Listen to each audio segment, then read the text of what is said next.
Pada kesempatan kali ini saya sudah bersama dengan seorang narasumber. Beliau adalah salah satu dari tim kepengasuhan yang kebetulan juga merupakan putri pertama dari Kiai Haji Abdul Hafidh Dhofir dan almarhumah Ibu Nyai Hajah Hafsah Nurdin Nasofan. Assalamualaikum Ibu Madiana Aliatul Hima. Waalaikumsalam. Bagaimana kabarnya hari ini? Alhamdulillah sehat. Cukup menyenangkan dengan segala kesibukan di ngurus bantu Bapak. Baik, ini langsung saja pada kesempatan kali ini kita akan mengulas tentang sejarah awal berdirinya Pondok Pesantren Miftahul Ulum. Beberapa pertanyaan akan saya tanyakan kepada panjenengan. Yang pertama adalah bagaimana latar belakang sejarah awal berdirinya Pondok Pesantren Salafiyah An-Nahdiyah Miftahul Ulum ini, kapan didirikan dan siapa yang mempelopori berdirinya Pondok Pesantren tersebut? Terima kasih, pertanyaan yang baik yang seharusnya diketahui oleh para santri pondok menjadi nom dan juga para alumninya, bahwa Pondok Pesantren Miftahul Ulum itu saya akan mengawali dengan kehadiran Bayi Imam Bukhari. Beliau adalah dari Jogja, menikah dengan ibunya Khadijah, kemudian tinggal di Jatinong, bagian Masjid Jatinong Utara. Kemudian salah satu paman dari istrinya memberikan tanah ini semua untuk perjuangan Mbah Imam Bukhari.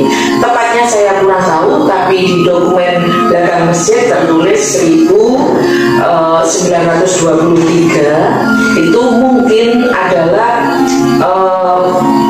berdirinya masjid itu, tapi juga ada tulisan juga 1868. Jadi saya kurang tahu persis kapan berdirinya, tapi seperti itulah.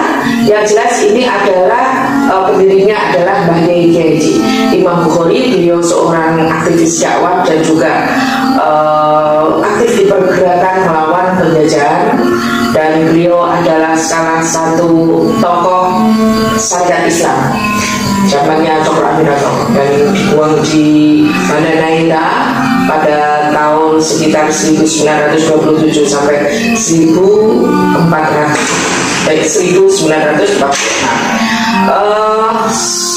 Kemudian setelah Mbah Imam Bukhari meninggal, kemudian dilanjutkan oleh putra beliau, kakek saya, Mbah Yai Safwan. Kemudian sebetulnya sepeninggalan beliau Mbah Yai Safwan itu telah disiapkan putra beliau Gus Mohtarom, tapi Allah berkehendak lain, beliau meninggal pada usia 32 tahun sekitar itulah. Kemudian ada putra lagi di Jakarta yang cukup sibuk, jadi waktu itu dilanjutkan oleh Abah Hafidh Dhofir. Itu sejarahnya seperti itu. Jadi ketika Abah Hafidh menjadi menantunya Abah Sofwan, Mbah Yai Sofwan tahun 1964, di sini namanya sudah Miftahul Ulum, dan seluruh kurikulumnya sudah, ya sejak dulu sudah ada Alfiah Ibnu Malik dan sebagainya. Cuman bapak saya sebagai alumni Gontor dan juga alumni Pondok Pelosok menata lebih rapi lagi gitu. Nah, jadi sejarahnya demikian. Jadi dari Mbah Imam Bukhari kemudian Mbah Sofwan dan dilanjutkan sekarang oleh Abah yang dibantu Abah Yai Hafidh Dhaufir yang dibantu oleh Gus Ahmad Bubi yang bolak-balik dari Surabaya ke sini, dan saya juga bantu dengan tim kepengasuhan. Ya, seperti itu ini. Kemudian ini saya tadi sempat keliling di Pondok Pesantren Maftuhul Ulum ini, dan pandangan saya tertuju pada dua buah pohon ya di depan dalam. Itu ada pohon pala yang banyak orang mengatakan bahwa pohon ini merupakan ikon dari Pondok Pesantren Maftuhul Ulum ini. Nah, apakah pohon pala ini menyimpan histori tersendiri dalam sejarah Pondok? Oke. Tentu saja waktu itu Mbah Imam Bukhari dibuang oleh Belanda di sebuah pulau kecil, Pulau Banda, dibuang di Banda Neira, tepatnya salah satu provinsi di wilayah Ambon, Maluku maksud saya.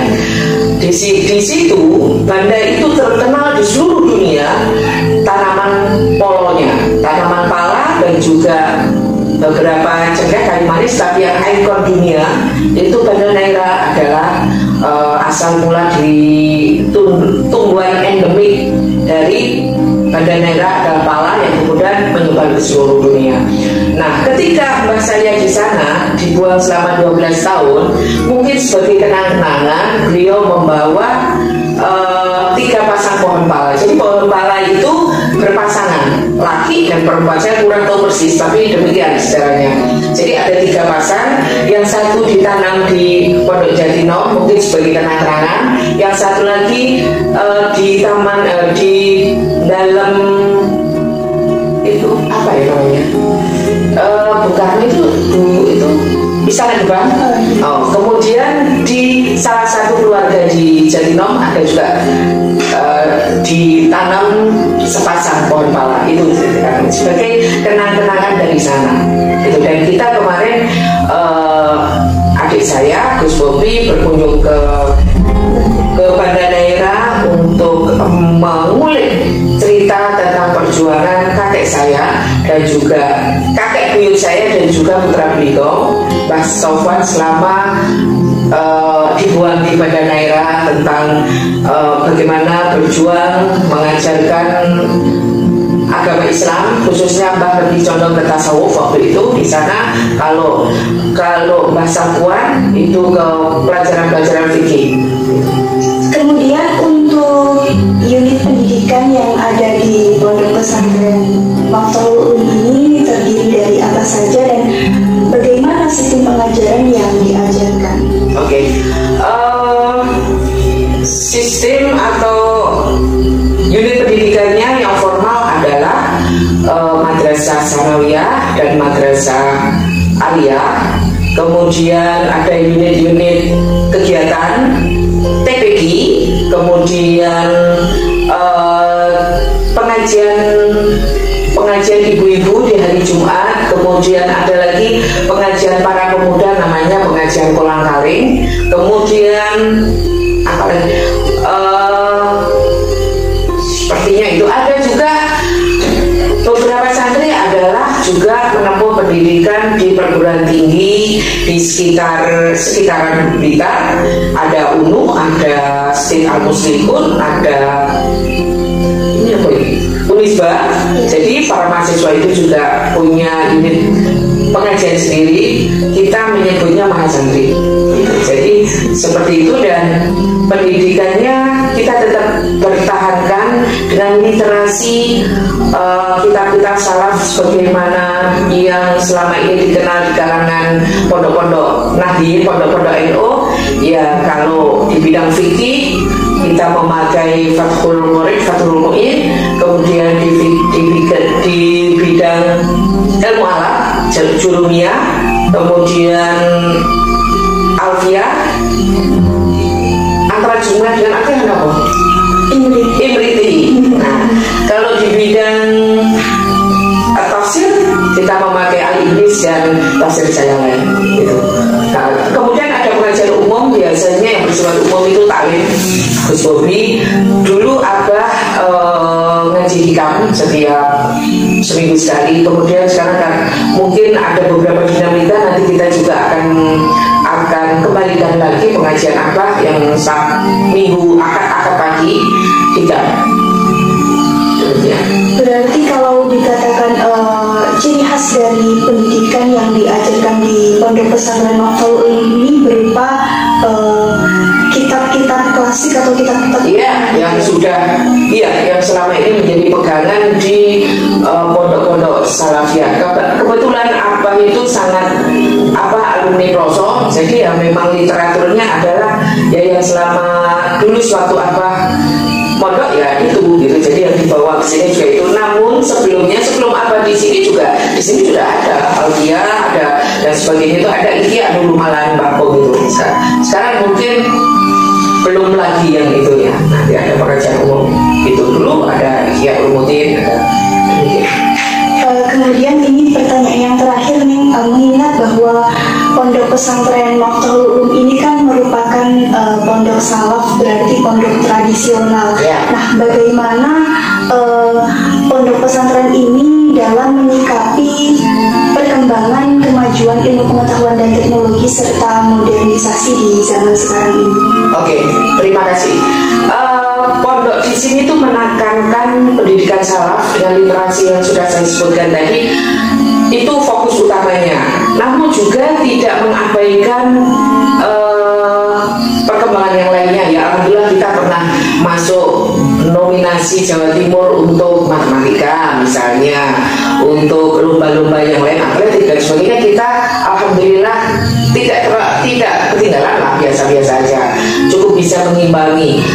Dan juga untuk di bidang menyesuaikan perkembangan teknologi ya, kita punya web, kemudian ada Instagram, sosial media dari pondok yang biasanya diisi dengan kegiatan anak-anak.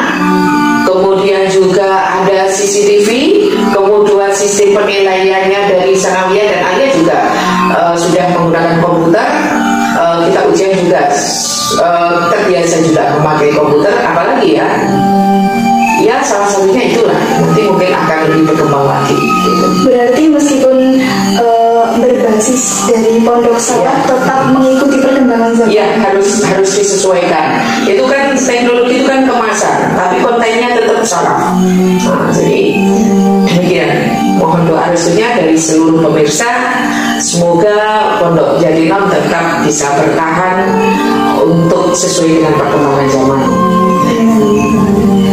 Mungkin cukup sekian nih Madiana Hafid. Terima kasih atas kehadirannya dan kesediaannya untuk memberikan jawaban dari berbagai pertanyaan. Terima kasih juga untuk teman-teman yang udah nonton video kali ini. Semoga kita bisa berjumpa dan bertemu kembali di lain waktu dan di lain kesempatan. Akhirul qouli wallahul muwaffiq ila aqwamit thoriq. Wassalamualaikum warahmatullahi wabarakatuh. Waalaikumsalam.